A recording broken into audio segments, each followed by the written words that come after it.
আসসালামু আলাইকুম।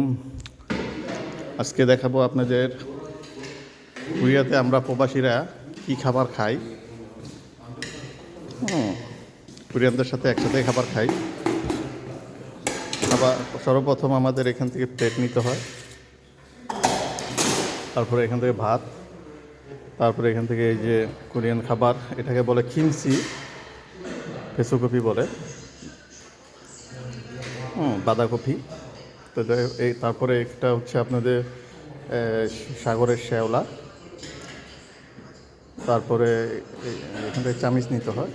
তারপরে এই যে আপনার এটা হচ্ছে শূকরের চর্বি জাতীয় একটা খাবার, এটা আমরা খাই না অবশ্য। আর এই যে এটা হচ্ছে মিষ্টি কুমড়ার বেগুনি, আর এই যে নিরুস পাতা, তারপরে সাংসু আমরা কোরিয়ান ভাষায় বলি। তারপরে এক ধরনের ভর্তা, এটি মিক্স করে এটার সাথে মিক্স করে খাওয়া হয়।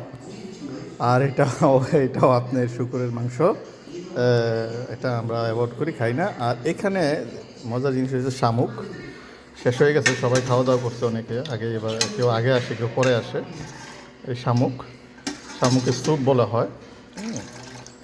তারপরে এই যে এই স্যুপটা বাড়িতে করে স্যুপটা নেওয়া হয়।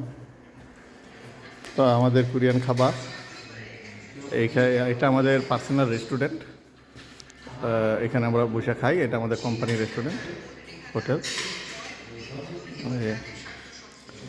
যাই হোক, ভিডিওটা কেমন লাগলো আপনারা জানাবেন, আর লাইক কমেন্ট শেয়ার করবেন। আরও কি ভালো ভালো জিনিস আপনাদেরকে দেখাবো, অবশ্যই সাবস্ক্রাইব করবেন। কোরিয়ানদের জীবনযাপন তুলে ধরবো আপনাদের মাঝে, এবং কীভাবে কোরিয়া আপনারা আসতে পারেন, আমার প্রবাসী ভাইরা অন্য দেশ থেকে, সেই নিয়ে আলোচনা করব। এবং বাংলাদেশ থেকে কীভাবে আসা যায় সেটা নিয়ে আলোচনা করব। অবশ্যই সাবস্ক্রাইব করবেন, আমাদের পাশে থাকবেন। ইনশাআল্লাহ আমরা ভালো ভালো ভিডিও আপনাদের মাঝে তুলে ধরব। ওকে, আসসালামু আলাইকুম ওয়া রাহমাতুল্লাহি ওয়া বারাকাতুহু।